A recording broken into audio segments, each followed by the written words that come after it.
Hello, I'm Maxine Gillway. I'm the outgoing chair of BALIP from 2016 to 2019, and I'm here talking to the incoming chair of BALIP.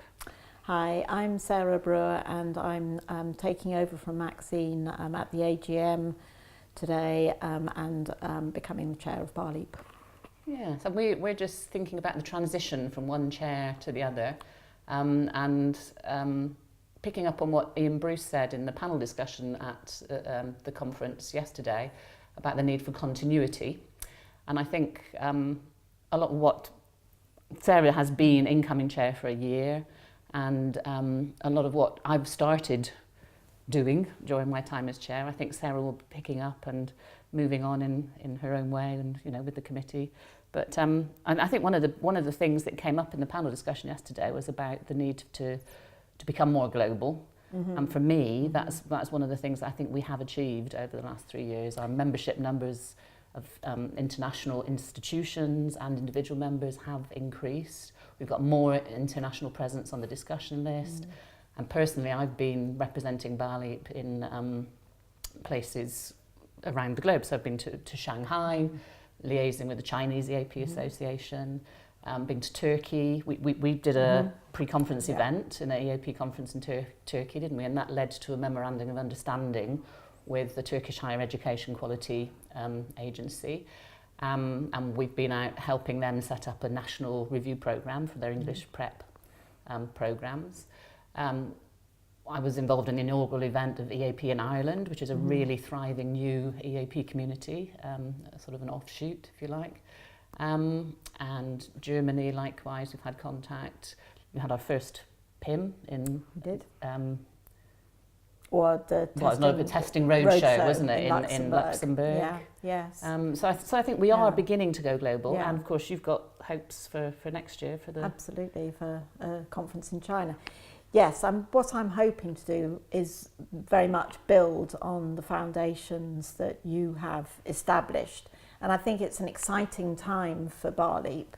We're just coming up, well, not just, but in a couple of years' time, it will be our 50th anniversary and the 20th anniversary of the establishment of JEEP as well. And I think there's potential for quite a lot of development and change, but it wouldn't be possible without the work I think that you've done as chair. And the chairs before me, of course. And the chairs before you. But yes, it's all gradually built up, but there has been a real emphasis on going global, and it's nearly 10 years since that became part of our strapline. And there's a lot more communication now with EAP practitioners in different parts of the world. So we've got the prospect of a conference in China next year.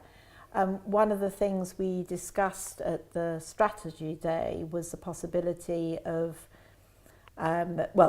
two departures for us. One was to establish SIGs as something a bit more separate from being embedded in the website. So we're hoping to put out a call fairly soon for proposals for SIGs, and the idea is that we'll have a different model for that, and then people who want to work in a particular area can form a SIG, and that doesn't just have to be in the UK. That's a way of actually taking out interests to the wider community. The other thing I've been thinking about is this an opportunity for us to set up a bit more of a regional network, not regional in the UK, but again, global regions, which I think was something that came up in the panel. Indeed, yeah. And maybe have associate groups, as it were. So I think it was Ian Bruce perhaps who said that, in the Middle East, in Asia, in the States possibly, because I've already had a conversation with Diane Schmidt about the possibility for another group there, and in Europe. So that's great. So we a lot of exciting global developments. Are moving. And of course, one of the other things we did during my time as chair, started the idea of webinars, which I think gives Yes. access to people in different contexts who can't come to our professional interest meetings. Yeah. The chance to engage with people from different contexts. And I think, hopefully the idea of a webinar following the PIMS will be able to get up and running, but I think BALIP needs to invest in its own software, so we're not relying on different institutions to do that. Yeah. And individual webinars as well, maybe, Yes. to get that global audience together more frequently. Yes, what was interesting about the webinars was that when we put out, again, a call for people to contribute to them, we were getting very good responses from people in all sorts of different countries. So it did make it quite a rich experience, and we actually got pretty good audiences. I think something like 70 to 80 plus people signing up for the webinars. And it really did draw in a wider range of people, and people who can't come to they can't necessarily come to the conferences and the PIMS here, but were able to contribute. And then of course that becomes a resource because it's on the website afterwards, the recording. So I think that's something we really do need to take forward quite proactively. And people can bring up their own issues that are important in local context, because we've been talking a lot in this conference about localisation of EAP and EAP being different things in different places. And that's one of the things we're working on in the BAS accreditation scheme at the moment as well, of course, that freeing that up from its pre-sessional UK focus to make it more applicable in different contexts. And we had our first international accreditation on the BAS scheme this year in China, so that's great. And we've got interest from Kazakhstan, from Turkey, so that scheme is going global as well. And also our TEEP scheme has got interest from individual practitioners in different countries. So yeah, I think we're starting to get that global footprint that we've been I think aspiring to for very much so. And I think it's really interesting how many people are wanting individual accreditation.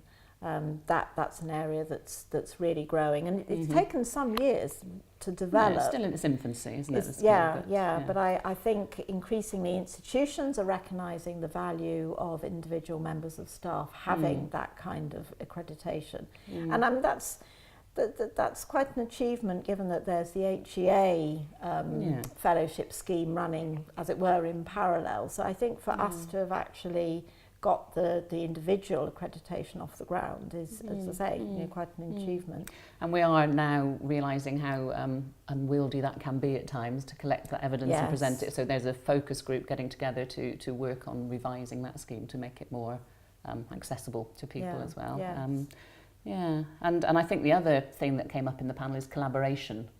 Obviously that was a theme of the Bristol conference in 2017, so a theme near to my heart as well. And we've recently signed a few memorandum of understanding, memorandum of cooperation with different organisations, and obviously there's the funding, the scholarship funding that is about collaboration. Yes, absolutely, and that's happening now and will be reported on when we actually get all the proposals in. I think collaboration, it's interesting that you again sowed the seeds in the conference in Bristol, because there's also seems to be quite a lot of interest at the moment in collaboration on research projects, and because it is difficult for EAP practitioners to have enough time to work on things on their own, obviously collaborating on small-scale projects or larger projects is a way forward. And just this morning I was at a session when people were interested in actually getting together and working together on interview data. So I think this is one of the huge values of the conference, and this particular conference, of course, is the biggest that we've ever had, over 400 people, I think, and quite international in the composition.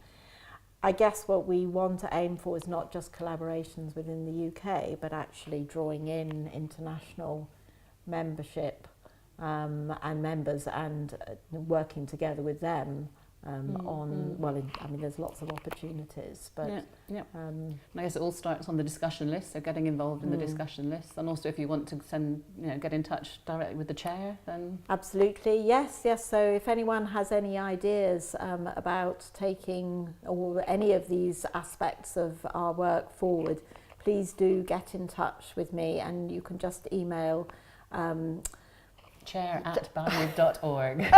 I'll know it soon. Yeah, Sarah. I'll know it soon. It's all on the website. Thanks, bye. Bye.